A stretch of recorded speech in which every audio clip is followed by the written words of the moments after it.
Morning to all of you. I hope आप सभी स्वस्थ और खुश होंगे। हमारे बच्चे, जब बच्चा नया जन्म लेता है तो उसकी हर एक्टिविटी, चाहे वो उसका बोलना हो, सोना हो, हंसना हो, रोना हो, बोलना हो, ये सारी चीजें हमारे लिए महत्वपूर्ण होती है, बहुत ही इम्पोर्टेंट होती है। हम उन सब चीजों को एंजॉय करते हैं। और वहीं जब बच्चों का पहला दांत निकलता है उसे भी हम बहुत ही वेट करते हैं और उसे भी हम एंजॉय करते हैं। सो मम्मा एंड बेबी के आज के इस सीरीज में हम बात करेंगे कि बच्चों के जो दांत है वो किस उम्र में निकलते हैं, इसके सिम्टम्स क्या क्या हैं, और एज अ न्यू पेरेंट हम उनकी क्या क्या हेल्प कर सकते हैं, और बच्चा किन किन परिस्थितियों से, किन किन प्रॉब्लम से गुजरता है, और इन सब चीजों के बारे में आज चर्चा करते हैं। तो ज्यादा टाइम न लेते हुए आइए इस वीडियो की शुरुआत करते हैं।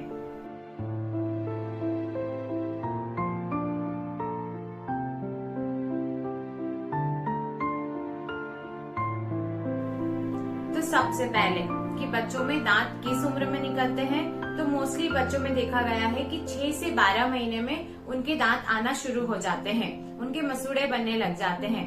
ये काफी कॉमन है कि 6 से 12 तक के जो महीने के बच्चे होते हैं उनमें ये सिम्टम्स दिखाई देते हैं। उनमें इस प्रक्रिया 6 महीने से 12 महीने में शुरू हो जाती है। वहीं कुछ बच्चे ऐसे भी होते हैं जिनमें ये प्रोसेस थोड़ी जल्दी शुरू हो जाती है, किसी को 3 महीने में, किसी को 4 महीने में। तो ये भी नॉर्मल है क्योंकि हर एक बच्चा भिन्न है और डिफरेंट है। यदि आपके बच्चे के दांत पहले ही आने लग गए हैं तो इसमें कोई ये नॉर्मल है, इसमें किसी भी तरह की परेशानी की कोई बात नहीं है। हमारी जो देविका है वो अभी बहुत छोटी है, लेकिन उससे दांत आने के सिम्टम्स अभी से दिखाई दे रहे हैं, तो हो सकता है उसकी दांत जल्दी आ जाए। लेकिन अगर किसी बच्चों में यह चीज जल्दी हो रही है तो भी नॉर्मल है, 6 to 12 मंथ हो रही है तो भी नॉर्मल है, इसमें घबराने की कोई बात नहीं। लेकिन इसका नॉर्मल पीरियड 6 से 12 महीने के बीच में होता है। कैसे जाने कि बच्चों की जो टीथिंग प्रोसेस है वो स्टार्ट हो गई है, तो आइए समझते हैं। तो सबसे पहला, बच्चा चिड़चिड़ा हो जाना। तो जब टीथिंग प्रोसेस स्टार्ट होती है, जब दांत आना शुरू होते हैं तो बच्चा थोड़ा चिड़चिड़ा होने लगता है। दूसरा सिम्टम है थोड़ा थोड़ा फीवर या बुखार रहना। जब बच्चों की टीथिंग प्रोसेस स्टार्ट होती है, दांत आना शुरू होते हैं, तो बच्चों को हल्का फीवर रहता है और उनका जो सर है वो गर्म रहता है। तीसरा इसका सिम्टम्स है कि डायरिया हो जाना। जब बच्चों के दांत आते हैं तो उन्हें ग्रीन कलर का डायरिया हो जाता है। वो जो उनके मुंह में सलाइवा होता है, जो लार टपकती है, वो डायरेक्ट हमारे पेट में जाती है, जो कि डायरिया उत्पन्न करता है। नेक्स्ट है बच्चों का हर चीज को मुंह में लेना। जब बच्चे के दांत आते हैं तो वो अपने आसपास के एरिया की जो जगह की जो चीजें हैं वो अपने मुंह में लेने लगता है, ताकि उसको थोड़ा रिलीफ हो सके। उसके बाद है बच्चे का दूध न पीना। चिड़चिड़े हो जाने की वजह से हमारे बच्चे के जब दांत बाहर आते हैं, उसकी टीथिंग प्रोसेस स्टार्ट होती है, तो वो चिड़चिड़े हो जाते हैं, जिसकी वजह से उन्हें गुस्सा आता है, दर्द होता है, पेन होता है, और वो दूध को इग्नोर करते हैं। नेक्स्ट है उनके मसूड़े कड़क हो जाना या रेड हो जाना। जब उनकी टीथिंग प्रोसेस स्टार्ट होती है, उनके जब दांत निकलते हैं तो वहाँ पर रेड होना स्टार्ट हो जाता है, जो कि एक कॉमन है। हर एक बच्चा, जब ये टीथिंग प्रोसेस स्टार्ट होती है तो बहुत ही पेनफुल ये स्थिति होती है, बहुत ही स्ट्रेस होता है, क्योंकि जो दांत होते हैं वो मसूड़ों को चीर करके बाहर आते हैं। तो ऐसी सिचुएशन में जो बच्चा होता है वो बहुत ही मतलब चिड़चिड़ा हो जाता है, परेशान हो जाता है। तो इसे घबराने की कोई बात नहीं है, हम उसे लाड़ प्यार दे करके उसे थोड़ा सा रिलीफ प्रदान कर सकते हैं। ये जो बच्चों के दांत हैं उन्हें प्राइमरी टीथ कहा जाता है, प्राइमरी दांत कहा जाता है। ये बच्चों में 7 से 8 साल तक रहते हैं, उसके बाद खुद ही झड़ जाते हैं। इन्हें दूध के दांत कहा जाता है। इसके बाद ये जब झड़ जाते हैं, उसके बाद बच्चों के परमानेंट टीथ आते हैं, जो कि वो उम्र भर चलते हैं।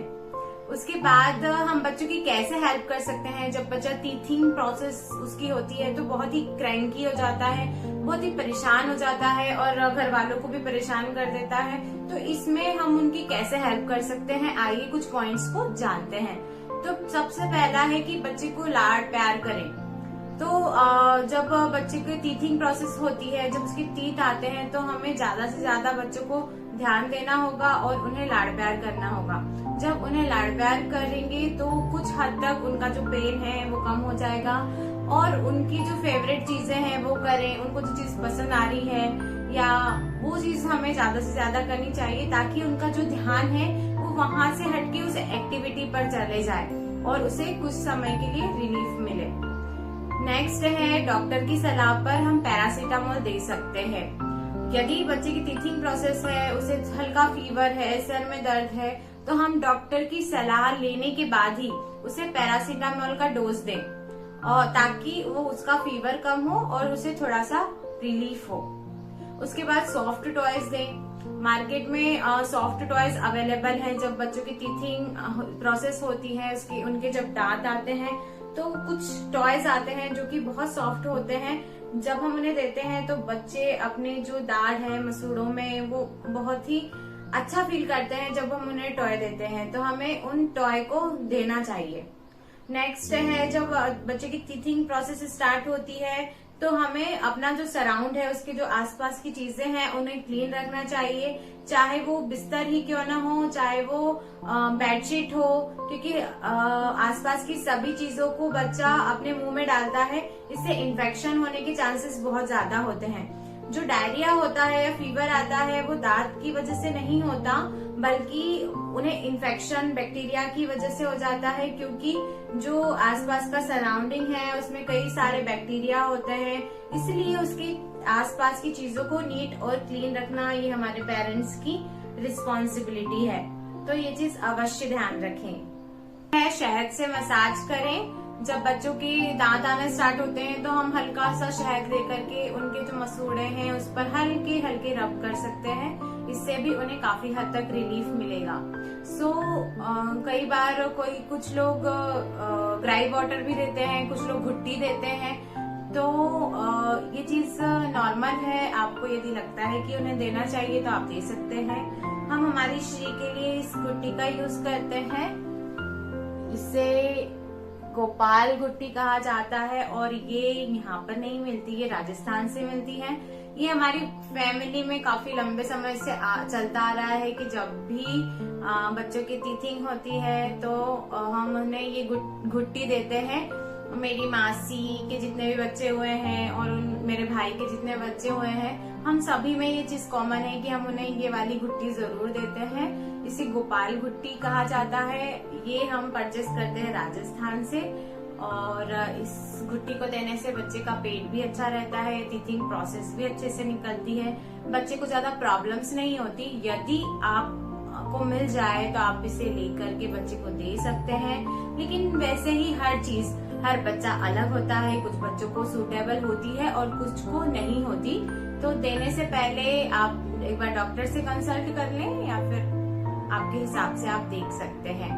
बाकी आज हमने बात की बच्चों की टीथिंग प्रोसेस के बारे में कि ये 6 से 12 महीने में स्टार्ट होती है, उसके क्या क्या सिम्टम्स होते हैं और इसे हम कैसे क्योर कर सकते हैं, बच्चे की कैसे हेल्प कर सकते हैं। अब मिलेंगे हम अगले वीडियो में, तब तक खुश रहें और सुरक्षित रहें।